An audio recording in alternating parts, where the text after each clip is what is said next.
We'll guide you through how to log in to Vercel. If you find this helpful, consider subscribing and liking the video. First, open your web browser and go to vercel.com. Once you're on the home page, look for the Login button, typically located at the top right corner of the page, and click on it. This will take you to the login page. Here, you'll see several options to sign in. You can choose to log in using GitHub, GitLab, Bitbucket, or your email account.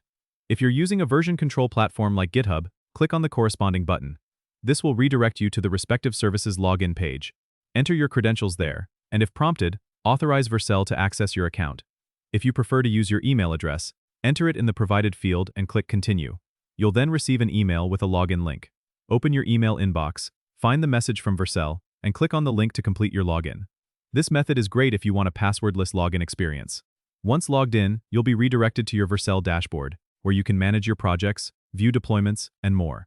Remember, if you're new to Vercel, you can also create an account from the login page by following similar steps and choosing Sign Up instead. It's all pretty straightforward and user-friendly. Don't forget to subscribe and comment if this helped you out.